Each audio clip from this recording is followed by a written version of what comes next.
Kisah Ashabul Fil. Ambisi Raja Abraha menandingi Ka'bah yang berakhir sia-sia. 1. Ambisi besar Raja Abraha.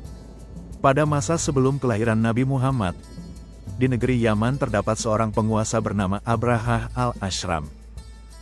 Ia membangun sebuah gereja megah bernama Al-Qulais di kota Sama'a.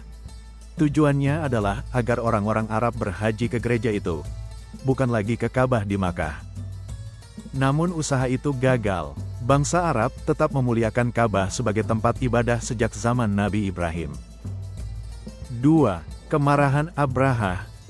Ketika mendengar ada orang Arab yang merusak gereja Al-Qulais, Abraha sangat marah. Ia bersumpah akan menghancurkan Ka'bah agar orang Arab tidak lagi datang ke sana. Abraha kemudian menyiapkan pasukan besar, termasuk gajah perang.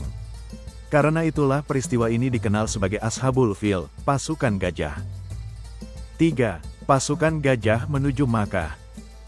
Pasukan besar itu bergerak dari Yaman menuju Makkah. Gajah terbesar yang memimpin pasukan bernama Mahmud. Penduduk Makkah sangat khawatir karena mereka tidak memiliki kekuatan untuk melawan tentara besar tersebut. Pemimpin Quraisy saat itu adalah Abdul Muthalib, kakek Nabi Muhammad. Ketika bertemu Abraha, Abdul Muthalib hanya meminta agar unta-untanya yang dirampas dikembalikan. Abraha heran dan berkata, "Aku datang untuk menghancurkan Ka'bah, tetapi engkau hanya meminta unta." Abdul Muthalib menjawab dengan penuh keyakinan, "Aku pemilik unta itu. Adapun Ka'bah mempunyai Tuhan yang akan menjaganya." 4. Pertolongan Allah. Ketika pasukan Abraha mendekati Makkah, Gajah Mahmud tidak mau berjalan menuju Ka'bah.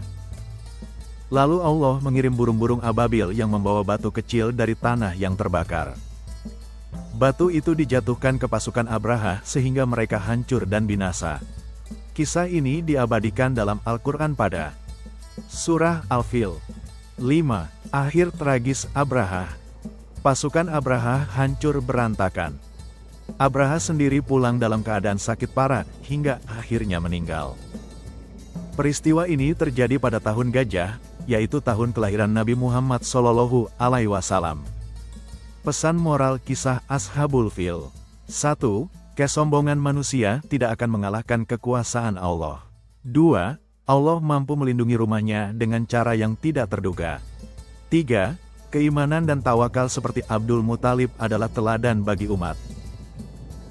Demikianlah kisah Ashabul Fil, ketika kesombongan manusia mencoba menandingi rumah Allah, namun akhirnya hancur oleh kekuasaannya. Dari cerita ini kita belajar bahwa Allah selalu menjaga rumahnya dan menolong siapa saja yang bertawakal kepadanya.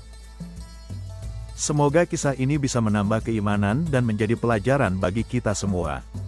Jangan lupa like, share, dan subscribe agar channel ini terus berkembang dan Anda tidak ketinggalan kisah-kisah Islami menarik lainnya. Sampai jumpa di cerita Islami berikutnya. Wassalamualaikum warahmatullahi wabarakatuh.